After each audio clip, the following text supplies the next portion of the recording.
剑名月溪花尘。 Han Yi dengan mudah mengalahkan mereka berdua. Kemudian Han Yi turun mendatangi mereka dan menanyakan tujuan kedatangan mereka. Setelah tahu kalau tujuan Fan Song untuk bertemu dengan Han Yi sudah terpenuhi, Fan Song dan Fei Xuan pun diminta untuk pergi dari sana. 你们要见的人已经见到了，便早些回去吧。看来以后的江湖，望城山要从雪月城手中。 Kemudian Han Yi mulai berbicara berdua dengan Wu Ji. Namun sepertinya Wu Ji tak tahu kalau Han Yi memiliki hubungan dengannya. Wu Ji meminta agar Han Yi datang menemui gurunya Lei Hong. Han Yi pun menyetujuinya, namun dengan syarat Wu Ji harus menjadi muridnya, serta harus bisa menahan serangannya untuk mendapatkan kembali pedang pembunuhnya. Xiao Xiao menjelaskan kalau ini menguntungkan Wu Ji, dan akhirnya Wu Ji pun menerima tawaran Han Yi untuk menjadi muridnya. Setelah itu, Wu Ji jatuh pingsan karena kelelahan. Kini Wu Ji sudah resmi menjadi murid Sui Yue, sehingga Xiao Xiao pun menagih hutangnya. Karena Chang Feng yang mengurusi keuangan, ia pun yang akan membayarnya. 800年。听唐莲说，你的名字钱自然是要还的，只不过在下想请萧。 Namun sebelum itu, Chang Feng meminta agar Xiao She tinggal di Sui Yue. Ia bahkan meminta untuk Xiao She menjadi muridnya, bahkan meski Xiao She tak bisa bela diri saat ini. Untuk mempermudah Xiao She membuat keputusan, Chang Feng pun menantangnya dalam permainan catur. 你当初就是这么骗落霞仙子留下的。 Bermain catur sama halnya dengan mengatur 4 kota. Tapi bagi Xiao She, yang terpenting tetaplah uang. Mendengar itu, Chang Feng pun menawarkan Xiao She untuk mengurus keuangan kota Sui Yue. Bahkan menerima permintaan bayaran yang diminta oleh Xiao She. 我们所有人都是棋子，你我都不例外。 Di sekte Tian Wei Tian, Wu Xin tengah menikmati minumannya di pondok Hua Sui. Namun ada seseorang yang mengganggu waktunya di sana, yang membuat Wu Xin pun menjatuhkannya dan membuatnya lupa ingatan. Kemudian, datang Mo Qixi ke sana, memberikan kabar soal teman-temannya Wu Xin. Seketika Wu Xin tampak senang mendengarnya, mengenai perjalanan Wu Ji dan Xiao She ke Sui Yue, tentang Wu Ji yang kini menjadi murid Li Han Yi, dan juga tentang Xiao She, yang bahkan juga menjadi murid Qigong Chang Feng. Wu Xin yakin mereka semua akan segera terkenal. Ia tak sabar untuk bertemuan kembali mereka nantinya. 我那几个朋友，想必很快。 Keesokannya, Wu Ji akhirnya terbangun dari tidurnya. Xiao She berniat untuk mengerjai Wu Ji, tapi Tang Lian datang menghentikannya dan menjelaskan kalau Xiao She kini menjadi murid Chang Feng, sehingga Xiao She menjadi adik seperguruan Tang Lian. Mendengar itu, Wu Ji pun merasa senang karena bisa selalu bersama Xiao She. 雷兄弟真是少年心性。 Xiao selalu mengingatkan janji Wu Ji dengan Han Yi, sehingga Wu Ji harus segera pergi dari sana. Kemudian, Tang Lian menanyakan alasan Xiao She menetap di Sui Yue, dan menanyakan apakah Xiao She sudah ada dalam rencana gurunya atau tidak. Namun Xiao She menyangkal semua itu. Setelah itu, datang Chang Feng ke sana. Ia mengajak Xiao She berbicara dan meminta Tang Lian dan Qin Luo di luar. Xiao She diajak masuk ke sebuah ruangan, dan melihat sikap Xiao She, Chang Feng merasa kalau Xiao She membencinya. Chang Feng menjelaskan jika saat kejadian di istana, sebenarnya ia ingin pergi. Namun ia mendapatkan surat dari paman Xiao She yang meminta untuk tak pergi. Chang Feng meyakinkan kalau surat itu benar-benar asli. 还要我接下来无论发生什么事情，都要留在雪月。 Chang Feng awalnya ingin mengabaikannya, tapi takut jika rencana Raja Langya akan gagal. Namun malah ia mendapatkan kabar kalau Raja Langya meninggal. Ia menyesalkan karena saat itu menuruti surat itu. Chang Feng kini tak ingin menyesal, ia tiba-tiba menggunakan jarum kepada Xiao She untuk mengetahui apakah Xiao She benar-benar sudah dilumpuhkan bela dirinya atau tidak. Chang Feng merasa ada solusi untuk itu. Namun saat ini, ia meminta untuk Xiao She lebih banyak olahraga. 多运动运动。 Di luar, Qian Lo dan Tang Liang menguping yang terjadi. Ketika Chang Feng keluar, mereka pun menanyakan yang terjadi. Dan Chang Feng pun meminta agar tak perlu khawatir. Ia bahkan meminta agar Qian Lo berlatih bersama Xiao She, agar kemampuan Qian Lo meningkat. Sementara, Wuji akhirnya sampai di gunung belakang. Han Yi yang sudah menunggunya pun mengomelinya di sana. Setelah itu, Han Yi menanyakan alasan Wuji untuk mengeluarkan pedang, entah untuk mempertahankan diri atau untuk membunuh seseorang. Tapi Wuji tak mengerti. Awalnya ia ingin berpedang karena melihat gurunya. Karena melihat keindahan itulah yang membuat Wuji ingin melatih pedang. Namun jawaban itu tak menjawab pertanyaan alasan Wuji harus mengeluarkan pedang. Bagi Wuji, hidup dan mati di dunia persilatan adalah hal sederhana. Tapi ia ingin mengeluarkan pedang untuk membahas ilmu pedang, bukan menentukan sebuah hidup atau mati. Mendengar jawaban itu, Han Yi memberikan pedang hujan kepada Wuji, di mana pedang itu memiliki jiwa, dan untuk mencabutnya, Wuji harus memiliki ambisi. Mengetahui itu, Chang Feng merasa Han Yi begitu menyukai Wuji. Tapi ia merasa Wuji tak akan bisa mencabut pedangnya saat melawan Han Yi. Karena mungkin Wuji hanya mengeluarkan pedang demi melindungi orang lain. Kemudian, Han Yi menanyakan alasan Chang Feng mempelajari pengobatan. Chang Feng memberitahukan kondisi Xiao Se, bahkan ia kini ingin meminta bantuan Szechuan. Sementara itu, Wuji diminta turun gunung oleh gurunya. Di sana ia bertemu dengan Ming Xuan yang menagih hutangnya. Tapi datang Yin Luoxia yang menghentikan Ming Xuan melakukan itu.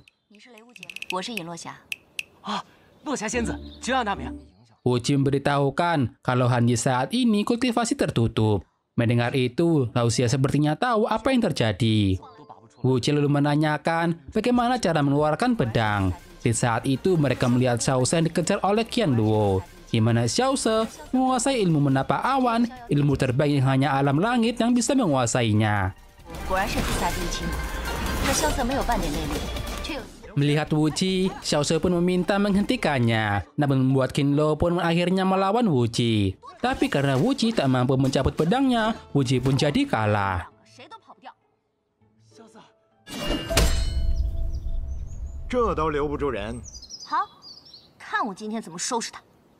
Saat Wuji dan Xiao Se kabur, tiba-tiba Wuji memisan. Melihat itu, Xiao Se pun mengajaknya mencari air untuk membersihkannya. Di saat itu, mereka malah bertemu dengan seorang gadis yang tengah memainkan musik. Gadis itu bernama Ye Raoyi, yang sepertinya kenalan Xiao Se. Melihat Raoyi, Wuji terpana hingga memisannya tambah parah. Raoyi pun berniat memberikan sabut tangannya, tapi Wuji menolaknya.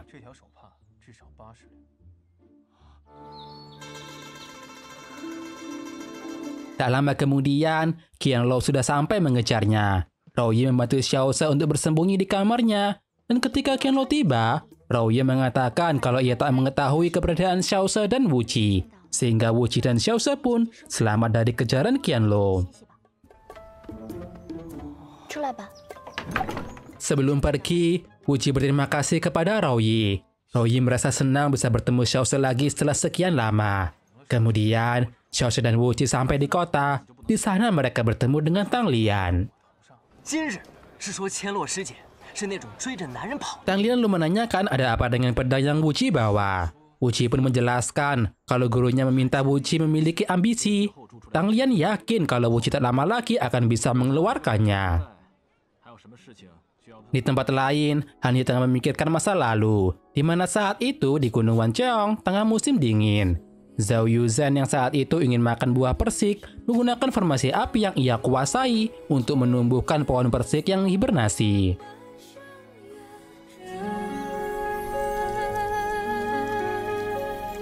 Kemudian, datang Han Yi ke sana yang menyamar sebagai pria. Tapi Yuzhen bisa tahu kalau Han Yi seorang wanita. Yuzhen mengajak Han Yi untuk menunggu buah persik matang bersama. Tapi Han Yi menjelaskan kalau datang untuk bertarung. Han Yi pun menyerang karena tak bisa menggunakan pedangnya. Yuzhen menggunakan formasi singa tayi. Tapi Yuzhen tak bisa mencabutnya hingga pohonnya berbuah. Han Yi yang kesal pun menggunakan jurusnya yang membuat kelopak bunga pohon persik jadi gugur. Melihat itu, Yuzhen mencabut pedangnya dan menyerang Han Yi hingga topengnya terbelah. Setelah itulah, Yuzhen pertama kali melihat sosok wajah Han Yi yang seperti seorang dewi. Dan setelah itu, Han Yi pun pergi dan berjanji akan datang kembali.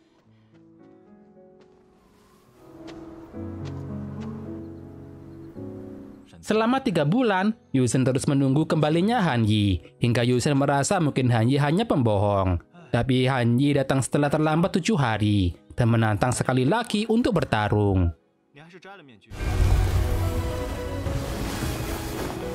Han Yi meminta agar Yuzhen menggunakan pedangnya, tapi Yuzhen mau kalau Han Yi melepaskan topengnya. Dan setelah itu, mereka pun mengeluarkan jurus terbaik mereka dan bertarung di sana.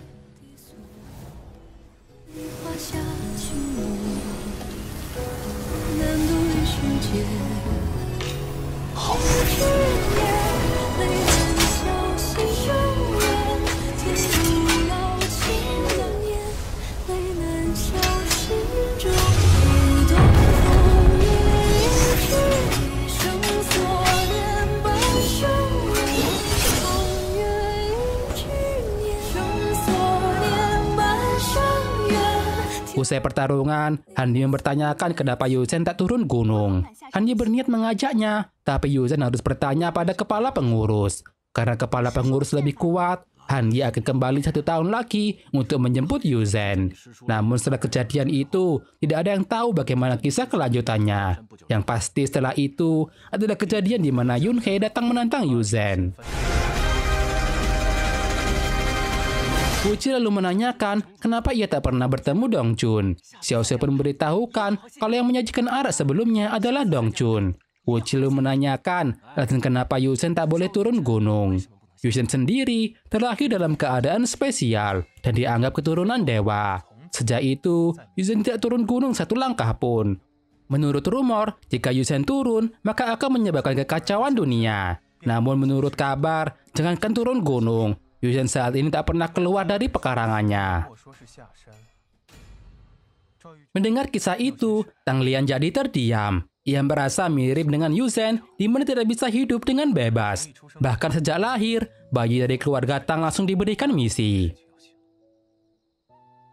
Xiao Xiao memberitahukan lagi, ia bertahan di Sui Yue demi 8 juta tile, yang ingin ia gunakan untuk meratakan Tianqi. Mendengar itu, Wu Qi bersedia untuk menemaninya.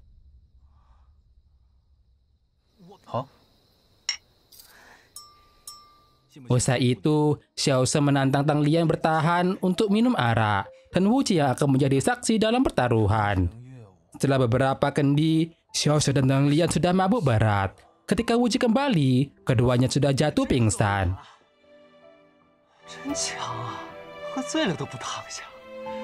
Wu Qi lalu melihat adanya penyusup yang mengarah ke tempat gurunya. Wu Qi langsung pergi menghentikan penyusup itu dan meminta untuk penyusup itu kembali hingga gurunya selesai.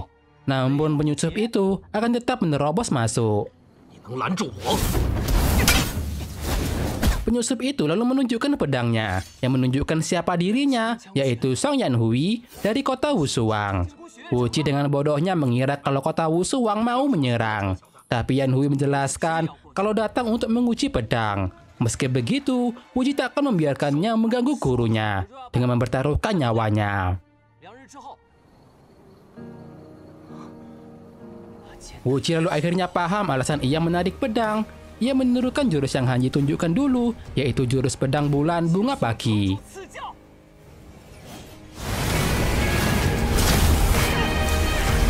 Untungnya, datang Han Yi ke sana menghentikan pertarungan, dan Wu Qi langsung jatuh pingsan setelah itu.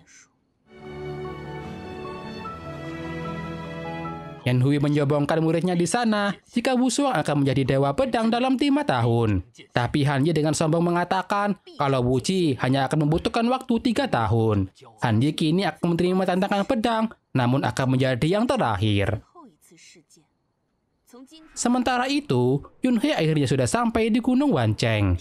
Ia mengingat lagi alasan ia datang ke Gunung Wancheng, karena saat itu Lei Hong mengatakan alasan ia melatih teknik berpedang adalah karena ia ke Gunung Wancheng dan merasakan energi pedang yang sangat kuat dan kagum dengan keindahan pedang. Di saat itu, Lei Hong pertama kalinya bertemu dengan Han Yi. Setelah mendengar itu, Yunhe pun datang ke Gunung Wancheng, mengira kalau Lei Hong kagum dengan Yuzhen, padahal yang Lei Hong lihat tekniknya Han Yi. Yunhe datang dan menantang Yuzhen, yang membuat tangannya terputus. Kini ia kembali untuk menantang Yuzhen kembali. Kemudian, Qian Feng mendatangi Lao Xia. Ia menanyakan bagaimana sifat Dewa Kemarahan. Ia merasa Han Yi yang saat ini marah akan jauh lebih kuat. Karena tahu jika Lei Wuqi mengeluarkan pedang dengan alasan yang paling ditakuti Han Yi. Tang Feng takut jika Yan Hui akan mati di sana. Karena itu meminta Lao Xia menolongnya. Yan Hui kalah telak melawan Han Yi. Han Yi sudah berniat akan membunuhnya dengan pedang hujan. Namun datang Lao Xia ke sana menghentikannya. 你打了3次都打不赢，还要硬来，你有完没完？ Han Yi tahu kalau pedang Wuqi adalah pedang pelindung yang memang cocok dengan bagaimana sifat Wuqi. Sementara Yan Hui dalam perawatan Lao Xia, Yan Hui hanya terus memikirkan masalah menang kalah saja, yang membuat Lao Xia menjadi kecewa.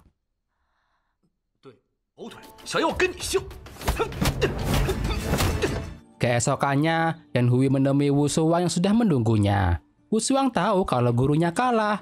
Yan Hui memberitahukan soal Lei Wuqi yang dia anggap menarik. Dan Wu Shuang juga sudah mengingatnya, semua orang yang temui dia Sui dulu. Yan Hui juga memberitahukan soal taruhannya dengan Han Yi, yang membuat Wu Shuang jadi termotivasi dan melihat hanya akan butuh 1 tahun untuk menjadi Dewa Pedang.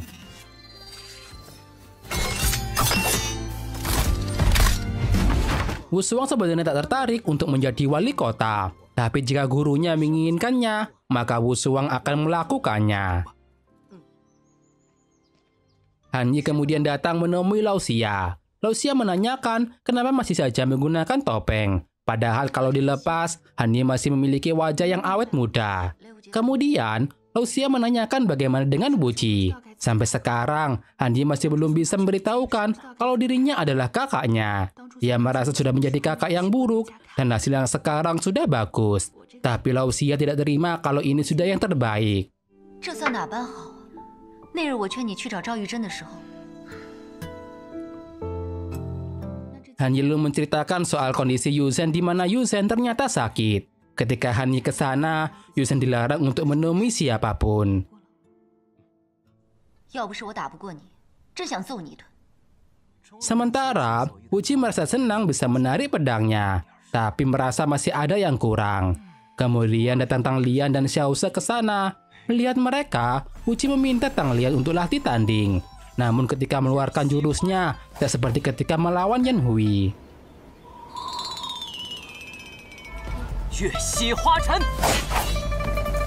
Wuqi lalu mengingat bagaimana ia latihan dengan Han Yi. Tiba-tiba ia teringat akan masa kecilnya ketika bersama kakaknya dan merasa pukulan Han Yi terasa familiar. Wuqi masih belum menyadari kalau Han Yi adalah kakaknya. Wuqi lalu menanyakan alasan mereka mencarinya. Tang Lian memberitahukan soal pertarungan Lei Yunhe, di mana Yu Zhen sudah mengakui kemampuan Lei Yunhe, dan juga informasi mengenai Ye Raoyi, di mana Raoyi adalah putri jenderal besar yang datang ke Sui Yue untuk berobat. Namun sampai sekarang masih belum ada hasilnya. Tang Lian dan Xiao Se pun menawarkan Wuqi cara untuk berkenalan dengannya dengan mengikuti pesta bunga tahunan, namun melarang Wuqi memberitahukannya kepada gurunya. Wuqi merasa buat apa pendekar membaca puisi, tapi Xiao Se menyinggung soal Wuxin, meski baca puisi tetap kuat. Xiao Se merasa kalau sekarang Wuxin mungkin sudah bertambah kuat lagi. Di sekte Tian Wei Tian, Wuxin baru saja menyelesaikan masalah sekte. Kemudian salah satu orang menanyakan kampung halaman Wuxin. Wuxin menjelaskan kalau ayahnya berasal dari Tianqi. Namun Wuxin dilahirkan ketika di kota Gusu. Wuxin pernah pergi ke Gusu dan mendengar cerita masa kecilnya di sana. Hingga Wuxin akhirnya dibawa ke sekte Tian Wei Tian. Baginya, tempat di mana orang yang ia pedulikan merupakan kampung halamannya. Masalah sekte kini sudah selesai. Wuxin berencana akan melakukan kultivasi tertutup hingga ia mencapai tingkat alam seri abadi.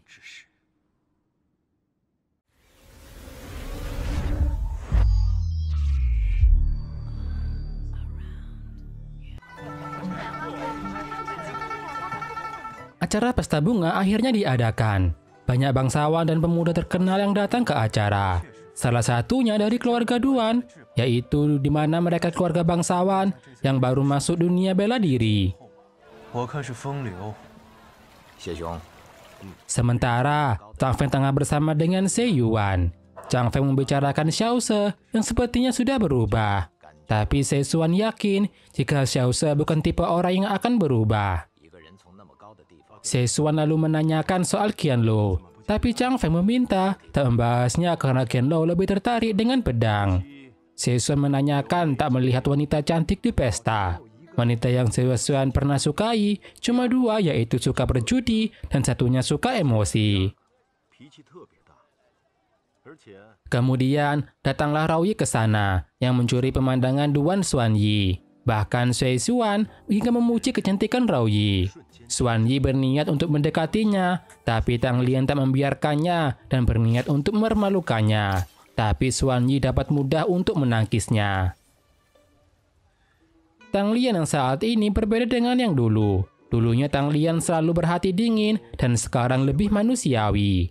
Xuanyi menyadari kalau Tang Lian adalah pelakunya dan mencoba untuk membalas Tang Lian di sana. Tapi datang Wu Qi menghentikan apa yang sudah Xuanyi lakukan. Akan tetapi, Wu Qi tak bisa mengendalikan kekuatannya.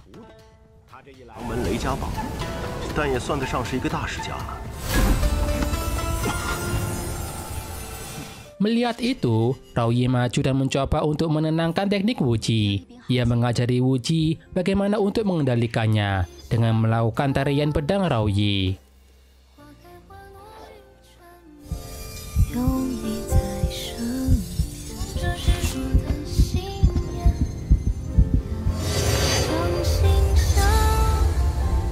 Tarian ini diciptakan oleh Jenderal Ye di medan perang, yang saat ini Rao Yi bawakan merupakan tarian yang bawa ketenangan. Untuk mendukung tarian ini, Xiao Se memainkan Guqin.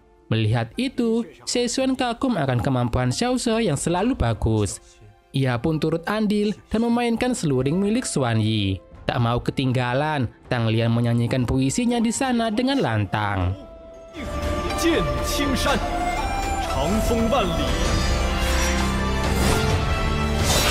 Setelah itu, Wu Qi mencoba untuk mendekati Rao Yi. Namun Wu Qi malah mengatakan kata yang canggung, sehingga Xie Yuan membantu Wu Qi mengutarakan isi hatinya. Setelah itu, Sesuan memberikan hadiah untuk semuanya. Sebuah buku tarian untuk Rao Yi dan sebuah panduan untuk Wu Qi mendekati wanita.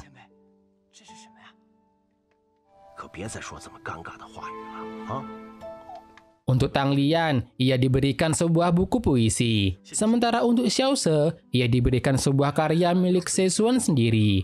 Dan setelah itu, Sesuan pun pergi dari sana.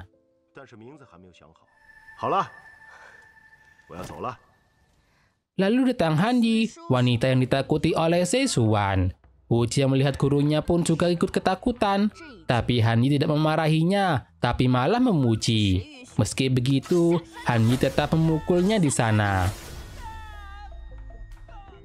Wu Qi menanyakan kenapa gurunya tak datang ke pesta, serta Sesuan yang memberikan sebuah buku novel. Dari sana Han Yi tahu kalau Wu Qi menyukai Rao Yi. Wu Qi merasa ia menyukai Rao Yi karena Rao Yi cantik, tapi bukan berarti ia menyukai setiap wanita yang cantik. Meski ia masih ragu apa benar-benar mencintai Rao Yi. Han Yi mengatakan kalau wanita cantik itu pembohong, seperti yang Yuzhen katakan dulu, dan juga bagaimana Han Yi mengingkari janjinya kepada Yuzhen. Chang Feng menjelaskan buku teknik apa yang Sesuan berikan. Sesuan mau memberikannya setelah melihat permainan Xiao Se. Teknik itu akan membuat Xiao Se memulihkan kemampuannya dalam 3 tahun. Teknik itu juga bisa memulihkan kemampuan Xiao Se pada puncaknya, tapi akan beresiko nyawa Xiao Se jadi terancam. Xiao Se memilih untuk bersabar menunggu karena waktu 3 tahun tak selama waktu yang ia habiskan di pengasingan. Chang Feng juga meminta untuk Xiao Se mengobati luka yang ada di hati. Qianluo lalu datang menemui ayahnya di sana untuk menagih gulungan ilmu tombak dari Sesuan. Sementara di Wushuang, para tetua menemui Yan Hui. Mereka berencana untuk mengganti Yan Hui dengan seseorang yang lebih ambisius. Namun Yan Hui merasa Song Tao tak layak karena kemampuannya yang rendah. Yan Hui tahu tetua hanya ingin memanfaatkan Song Tao, sosok yang mudah dikendalikan. Namun Yan Hui ingin memilih siapa yang akan menjadi penerusnya, yaitu Wu Shuang, murid satu-satunya Yan Hui. Wu Shuang di sana langsung merendahkan Song Tao dan menantangnya untuk bertarung.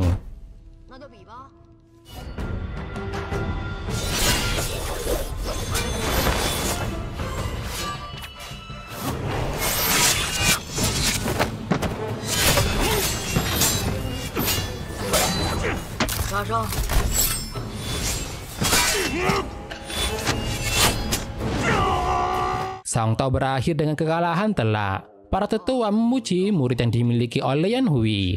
Namun tetua mengkritik karena Wu Shuang tidak menghormati senior. Meski begitu, tetua berharap Wu Shuang bisa membawa kota Wu Shuang menjadi nomor 1. Wu Shuang dengan arogan mengatakan ingin menjadi wali kota dan meminta gurunya memberikan kursinya di hadapan tetua. Para tetua berniat untuk menentang, tapi Wu Shuang mengeluarkan 10 pedangnya, yang membuat akhirnya tetua menyetujui Wu Shuang menjadi wali kota. Setelah 3 bulan berlalu, Wu Ji akan diuji kemampuannya. Pada jurus pertama, Wu Ji menunjukkan jurus yang sudah Han Yi ajarkan.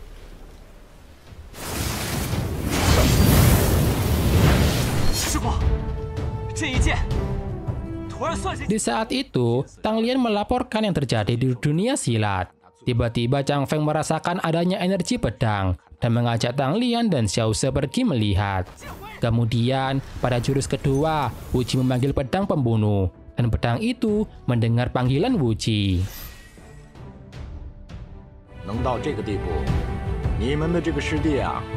Wu Ji berniat menggunakan pedang hujan dan pedang pembunuh secara bersamaan.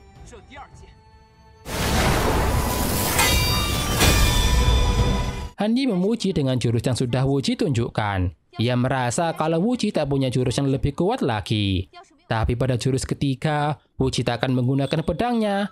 Ia mengambil setangkai pohon dan menunjukkan teknik pedang 3 gerakan, di mana teknik ini diajarkan oleh Han Yi ketika Wu Ji masih kecil. Dan kini, Wu Ji sudah mengenali Han Yi sebagai kakaknya.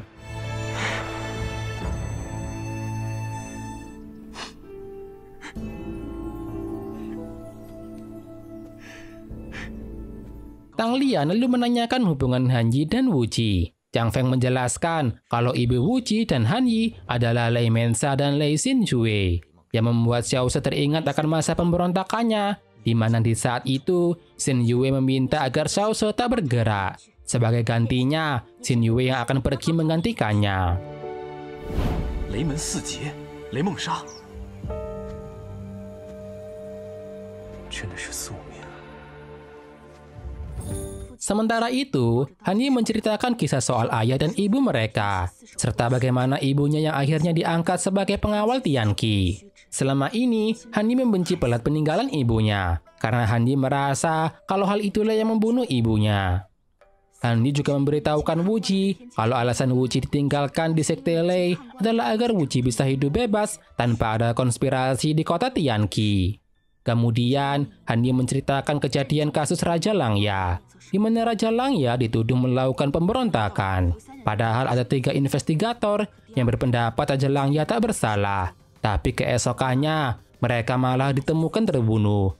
Hingga pada saat waktu hari eksekusi akan dimulai, Li Xin Yue datang ke sana.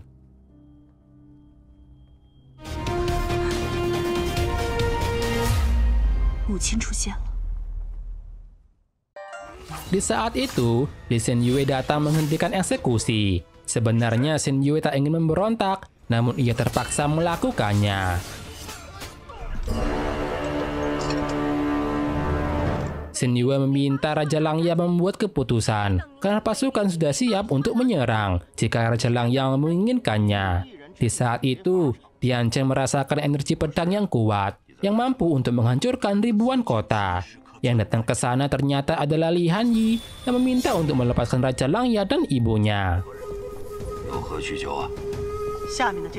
Namun Raja Langya hanya tertawa dan meminta Xin Yue tak mengorbankan diri dan memutuskan untuk membunuh dirinya sendiri di hadapan Kaisar Mingde. Setelah itu, Xin Yue terluka parah dan tak lama setelahnya mati karena sakit. Satu-satunya orang yang begitu peduli adalah Xiao Zhuhe. Ia sendiri membela Raja Langya di aula. Bahkan setelah kematiannya, ia terus mencoba menyelesaikan kasusnya hingga akhirnya Xiao Chuhe diasingkan. Sebelum kematiannya, Raja Langya meminta agar 4 pengawal Tian Qi menjaga orang yang menyandang harapan masa depan negara.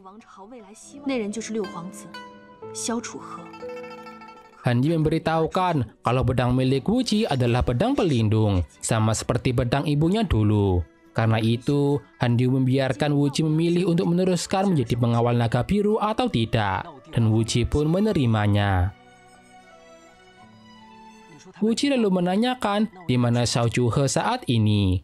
Wu Ji masih belum tahu kalau Xiao Se adalah Xiao Chuhe. Han Yi hanya memberitahukan seperti apa Xiao Chuhe itu, dan yakin kalau Xiao Chuhe dalam bahaya, Wu Ji pasti akan muncul di sisinya, sehingga Wu Ji tak perlu mencarinya lagi. Sementara itu, Kaisar memanggil Xiao Chong untuk menemuinya. Xiao Chong merupakan pangeran yang dianggap paling dewasa di antara para pangeran. Namun kesehatan matanya sangat memburuk, tapi Kaisar yakin suatu saat nanti pasti akan sembuh.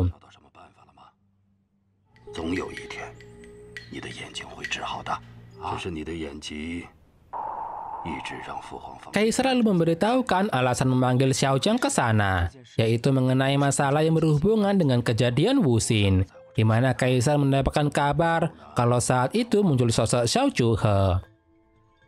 Selama ini Kaisar selalu mencarinya, tapi tiada hasil. Lalu ada kabar di mana Chuhe berteman dengan Wuxin. Kaisar meminta agar Xiao Chong mencari kebenaran atas keberadaan Xiao Chuhe. Serta jika Chuhe mau kembali, Kaisar menjanjikan posisinya akan dikembalikan.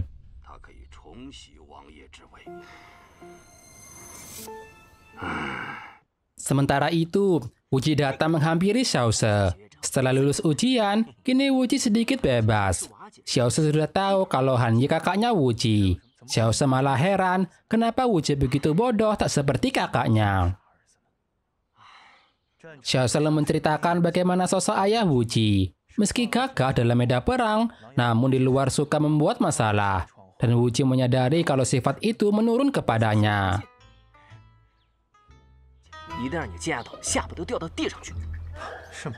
Wu Ji memberitahukan rencana Qianluo yang akan menikah, yang membuat heran kenapa Wu Ji sekarang bersikap sok pintar. Di sana Wu Ji memberitahukan bagaimana Qianluo akan menikah. Dari situ, Xiao Se bisa tahu kalau akan diadakan laga pencarian jodoh. Namun Qianluo ingin memiliki pasangan yang lebih kuat darinya. Dari situ Xiao Se tahu kalau Qianluo sebenarnya tak ingin menikah. Qianluo saat ini tengah melatih para juniornya untuk laga nanti. Xiao Se merasa jika Tang Lian yang paling memungkinkan untuk menang. Karena itu meminta agar Tang Lian saja yang membantu. Tapi Tang Lian menolak dengan dalih tak bisa mempermudah seperti Lei Wuji. Tapi Xiao Se tahu kalau Tang Lian hanya takut kepada Dewi Rui. Wuji juga tak bisa mengikutinya. Karena takut jika Rui akan salah paham, meski hal itu tak mungkin. Mendengar mereka membicarakan masalahnya, Qianluo pun jadi kesal dan marah mengejar Xiao Se kembali.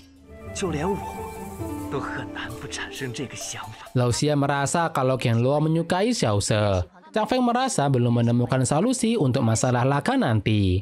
Lao Xia menyarankan untuk Chang Feng curang, namun ia tak bisa melakukannya. Karena itu, Lao Xia mengajukan diri untuk membantu. Ia pergi mendatangi Ming Xuan yang masih mengamati permainannya. Ming Xuan tahu kalau gurunya ingin dirinya membantu Qianluo. Lao Xia yakin kalau Qianluo bisa bersikap lembut. Tapi Ming Xuan tetap menolak karena ia sudah ada wanita yang ia sukai. Meski Ming Xuan tak bisa mengungkapkannya kepada gurunya. Lao Xia pun merayu Ming Xuan di sana meminta hanya untuk sandiwara saja. Dan nantinya membiarkan Qianluo untuk mengalahkannya.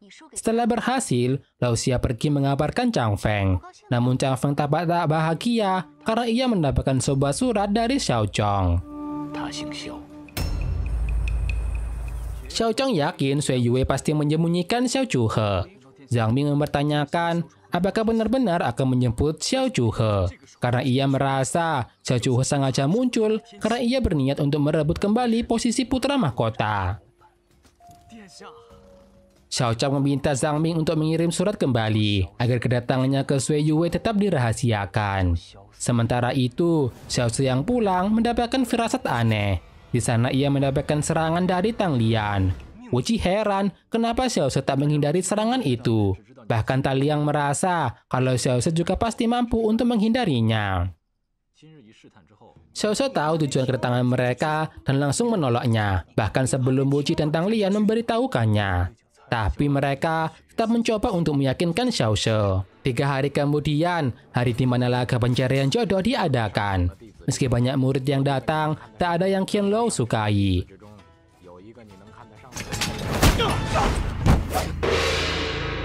Luan Xuanhuang maju dalam kompetisi. Ia dengan mudah mengalahkan musuh dari Sui Yue.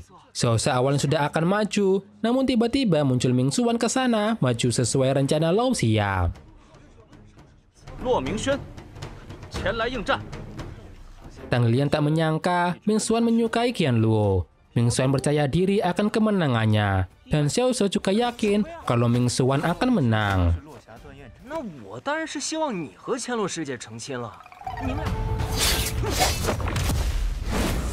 骆明轩胜。承让，承让了啊！ Xiao Zhe juga yakin kalau Ming Xuan akan menang melawan Duan Xuanyi. Namun dalam pertandingan, Ming Xuan tampak kewalahan.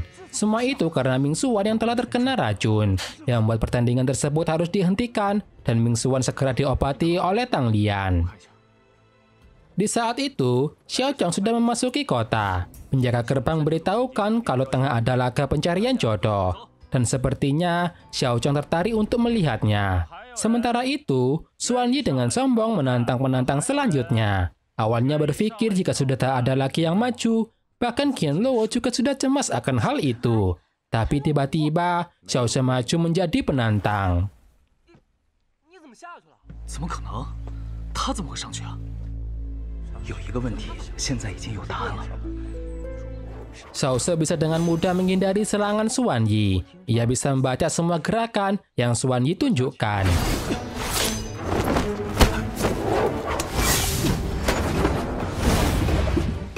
Xiao Zhang heran kenapa Xiao Zhuhe tak segera mengalahkan musuhnya yang lemah. Apalagi ilmu terbang Xiao Zhuhe sudah meningkat. Di sana ia menyadari mungkin Xiao Zhuhe benar-benar sudah kehilangan ilmu bela dirinya. 那你就试试。 Xiao Zhe terus bertarung dan menggunakan bom yang diberikan oleh Wu Qi. Tak hanya itu, ia juga menggunakan senjata rahasia yang dipinjamkan oleh Tang Lian. Semua ini sudah sesuai dengan rencana yang Wu Qi dan Tang Lian buat. Dengan begitu, Xiao Zhe keluar sebagai pemenang. 雪落山庄萧瑟，赢了你的人。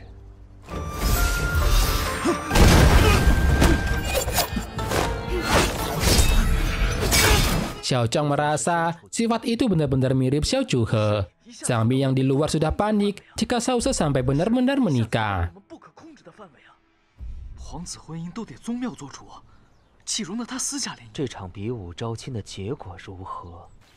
Qianluo kemudian datang turun untuk melawan Xiao Zhe. Semua orang menyemangati Qianluo untuk menang. Di sana bahkan sebelum bertanding, Xiao Zhe menyatakan dirinya kalah. 楚河这个人，还真是习惯了给人惊喜。 Wu Qi merasa kalau Qianluo pasti akan membiarkan Xiao Zhe menang. Mendengar itu, keluarga Duan merasa sudah ditipu dan terjadilah perkelahian di sana. Melihat itu, Xiao Zhang memutuskan untuk muncul menghentikan perkelahian. 结果了，就以他们。 Zhang Ming menunjukkan pelakat tanda kedatangan Pangeran Bai. Semua orang sujud menyambut kedatangan pangeran. Hanya Xiao Zhe di sana, satu-satunya orang yang tetap berdiri. Kira-kira apa yang terjadi? Akankah Xiao Zhe akan kembali ke kota Tianqi? Tunggu di part selanjutnya ya. Klik-klik jika kalian suka dengan video ini. Dislike jika tidak suka. Sampai bertemu kembali di part selanjutnya. Bye-bye.